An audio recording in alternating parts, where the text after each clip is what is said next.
જય માતાજી મિત્રો, હું છું હરપાલસિંહ પુવાર. ફલ વર્ગમાં આપનું સ્વાગત છે. તો તિરુપતિ ગોકુલધામ આમ જોવા જઈએ તો 250 મકાનની સોસાયટી છે.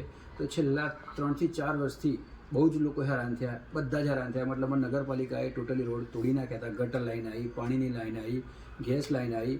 તો ઘણી બધી આવવા જવાની તકલીફ રહેતી હતી. તો હવે નગરપાલિકામાંથી એવા સારા સમાચાર મળ્યા કે એક રોડ આપણે ટેન્ડર પાસ થઈ ગયું છે. તો પહેલાં તો નગરપાલિકા પ્રમુખનો આપણે આભાર માનીએ છીએ, અને દેવલભાઈ ત્રિવેદી અમારા વોર્ડના સભ્ય છે એમનો પણ આભાર માનીએ છીએ. તો અત્યારે હાલની પરિસ્થિતિના રોડ કેવા છે એ આપણે બતાવું છું, અને નવા પણ કેવા બનશે એ કેવા હશે એ પણ આપણે બતાવીશ. તો વિડીયો એન્ડ સુધી જોતા રહેજો, મજા આવશે. તો finally Tirupati Gokuldham ward number 4 તમે જોઈ શકો છો. તો મારી સોસાયટીનો ગેટ આ છે. તો સરસ મજાની સોસાયટી છે. તો અંદર જઈને બતાવું કે રોડની શું પરિસ્થિતિ છે, અને નવા પણ બનવાના છે એ પણ આપણે બીજા ભાગમાં બતાવીશ કે અત્યારે કેવી સોસાયટી લાગે છે અને રોડ બન્યા પછી કેવી લાગે છે. તો વિડીયો એન્ડ સુધી જોતા રહેજો. તો આખી એ વિભાગ છે, આ તમે જોઈ શકો છો. તો એ વિભાગનો તો થોડો ઘણી સારી છે, કારણ કે અહીંયા થોડું માટી અને ડસ્ટ નાખે તો તે સારું લાગે છે. અને હવે આગળની બીજી ગલીઓ બતાવું કે એની શું પરિસ્થિતિ છે. અહીંયાથી આ રસ્તાની પરિસ્થિતિ તમે જુઓ, ઠેઠ સુધી બિલકુલ ફેલ રસ્તો છે. તો તમે જોઈ શકો છો અહીંયાથી વ્હીકલ કાઢવું પણ કાઠું કામ છે. તો આ એ વિભાગ છે. અગાડી એ વિભાગના બીજા પણ કેટલા ખાડા છે બતાવું તમને.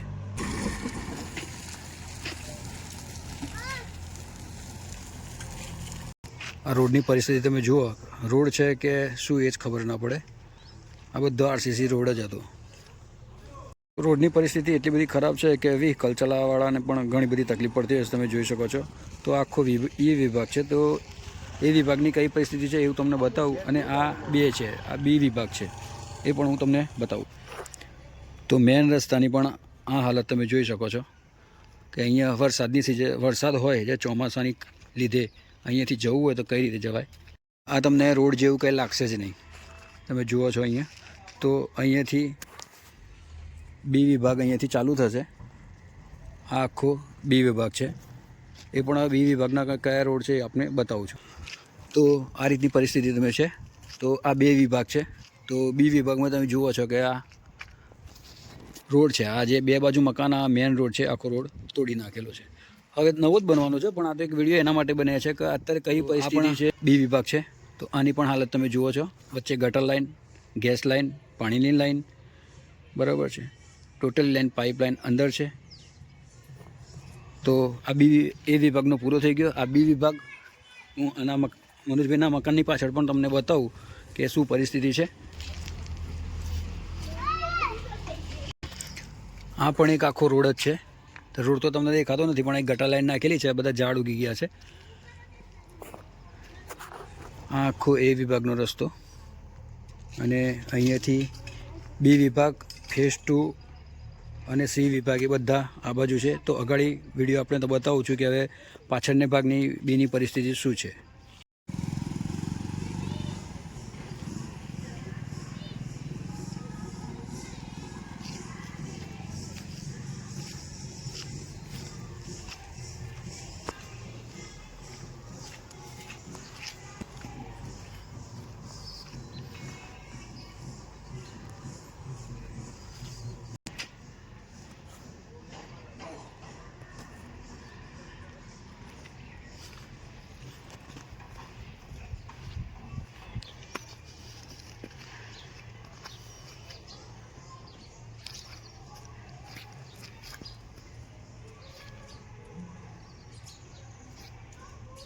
તો સોસાયટીની અંદર આમ જોવા જઈએ તો બી ભાગ મોટામાં મોટો છે. બી ભાગમાં વધારે મકાન છે, અને આપણા તમે જુઓ કે રોડ તોડી નાખેલા છે.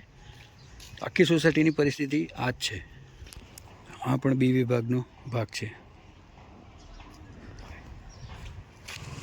તો સી વિભાગનો આ રોડ પણ સી વિભાગનો છે, મેન રોડ. એની દશા તમે જુઓ છો કે આ રીતની પરિસ્થિતિ છે.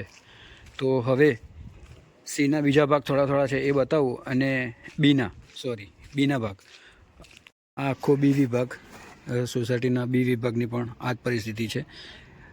આખી સોસાયટીની જે કહેવાય કે રોડની દશા ખરાબ. તો સી વિભાગની મેન રસ્તો આ છે. તો તમે આ પાણી જોઈ શકો છો. આ વરસાદના પાણીનો ટૂંકમાં નિકાલ કહેવાય. આને વરસાદનો પાણીનું નિકાલ. એની જગ્યાએ તમે જુઓ કે આ બાથરૂમનું ને એવું તેવું પાણી આવતું હોય છે. તો આજુબાજુવાળાએ બધાએ ધ્યાન રાખવું જોઈએ ખરેખર કે આપણે રોજ અહીંયા આવવાનું ને જવાનું, તો આ વસ્તુ યોગ્ય ના કહેવાય. આ સી વિભાગ, આ બી વિભાગ, આ સી વિભાગ. તો આ રસ્તાની પણ આ જ પરિસ્થિતિ છે. અહીં તો ફેઝ 1, 2 અને 3 એ તો બાકી જ છે. તો આ આખો સી વિભાગ, આ બી વિભાગ, આ બી વિભાગને તમે રસ્તા જુઓ છે. અત્યારે તો થોડું ઘણું સારું લાગે છે, પણ વરસાદની સિઝન જે ચોમાસાની સિઝન હતી એ પ્રમાણે તો આ લોકોએ આખી સોસાયટીવાળાને તો દમ નીકળી ગયો. સામે છેલ્લું ઘર છે એ મારું છે. તો આ મારી લાઈન છે. અહીંયા જે પરિસ્થિતિ એમ કહેવાય કે જે ઘરે ઘરે જે ગાયો માટે અહીંયા તગારા મૂકવામાં આવે છે એ પણ વસ્તુ ખોટી છે. એઠવાડ ના ખવડાવાય ગાયને. પ્લીઝ તમારે ખવડાવવું હોય તો સવાર સાંજ રોટલી ખવડાવાય. તો હવે આપણે ફેઝ 1, 2 અને 3 તરફ જઈશું. એ બાજુનું પણ દશા આખી તિરુપતિની એક જ છે. તો એ બાજુનો પણ વિડીયો આપને બતાવું છું. વિડીયો એન્ડ સુધી જોતા રહેજો. આ તમે જુઓ કે આ પણ બી વિભાગનું જ છે. છેલ્લું મકાન બી વિભાગનું. તો અહીંયાથી ફેઝ 2 ચાલુ થશે. તો આપણે ફેઝ 2ના પણ રસ્તા જોઈએ. અહીંયા ચોમાસામાં એટલી બધી ખરાબ પરિસ્થિતિ થઈ જાય છે કે તમે ચાલીને પણ જઈ ના શકો. તો હવે તો આપણી સોસાયટીના નવા રોડ બનવાના છે. એ કેવા બનશે, રોડ કેવા હશે એ હું તમને બીજા વિડીયોમાં બતાવીશ. તો વિડીયો એન્ડ સુધી જોતા રહેજો. આપણી આખી સોસાયટીના રોડ આ વિડીયોમાં આવી ગયા છે. તો આ ફેઝ 1 એરિયાનો આ રસ્તો પહેલી ગલી. તો આ તમે જુઓ છો કે આ રીતની પરિસ્થિતિ છે. તો અહીંયાથી આ થોડા આગળ જઈએ તો રસ્તો તમને દેખાશે જ નહીં, માટી જ દેખાશે. આ બધા બિલ્ડરે રસ્તા તૈયાર કરેલા હતા. ગટર line, gas line, pipe line. અને અહીંયા તો મને ખબર છે કે મારી ગાડી ચોમાસામાં બાળકો ભરેલી હતી અને ફસાઈ ગઈ હતી. એ દિવસે હું બહુ જ હેરાન થયો હતો. ફેઝ 3, આ ફેઝ 3નો રસ્તો છે. આ કોમન પ્લોટ છે. આ મેન રસ્તો આ તમે જોઈ શકો છો. અને રસ્તો આપણો આરસીસી રોડ બન્યા પછી કેવું લુક હોય છે સોસાયટીનું એ પણ આપને બતાવીશ કે જોરદાર લાગશે. નગરપાલિકા થ્રુ હવે કામ ચાલુ કરવાનું છે.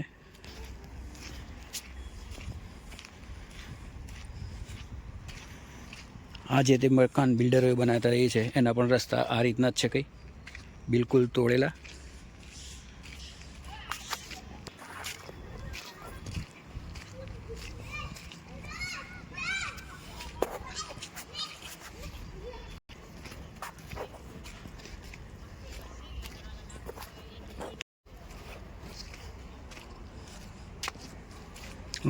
આપણો તિરુપતિનો બીજો ગેટ.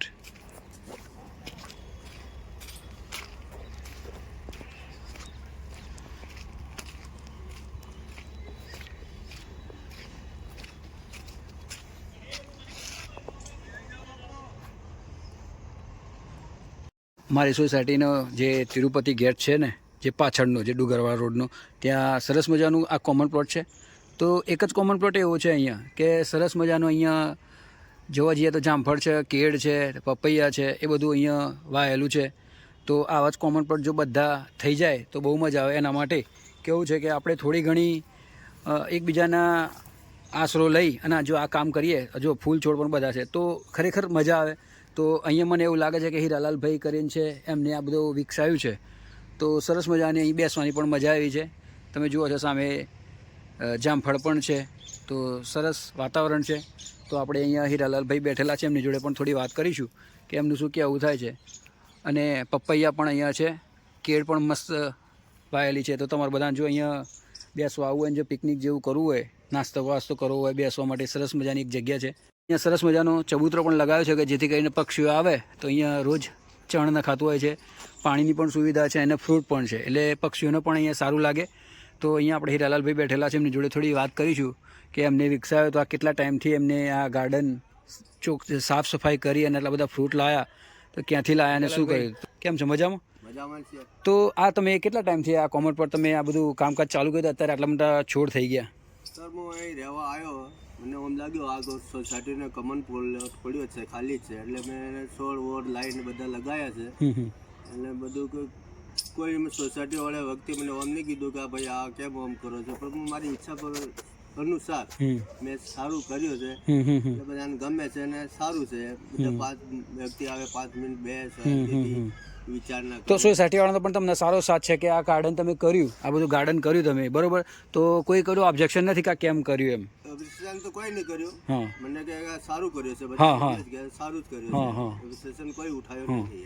અને આ જે તમે ફ્રૂટ વાળ્યા છે, આ કેળા વાયા છે, કે જે જામફળી વાવી છે, કે આ પપૈયા વાયા છે, એ પશુ પક્ષીઓના આ જે પક્ષીઓ આવે છે એના માટે જ ખાસ છે નામ તો? એ પક્ષીઓ આવે છે એના માટે ખાસ છે. કબૂતરો લગાવે છે, બધો કબૂતરો બધા આવે છે, બધા મિત્રો નાખે છે. હા, તો મારાથી બને એટલો હું કરું છું. હા હા હા. અને તમને કેવું લાગે આપણી સોસાયટીની અંદર આ રીતે બધા કોમન પર થઈ જાય કેવું લાગે? બહુ સરસ લાગે. આવા બધા કોમન પ્લોટ થઈ જાય, ઘણા બધા કોમન પ્લોટ આવા બધા કરે તો આપણે કોઈ બીજી જગ્યાએ જવાની જરૂર ના પડે. રમે બધા વ્યવસ્થિત થાય.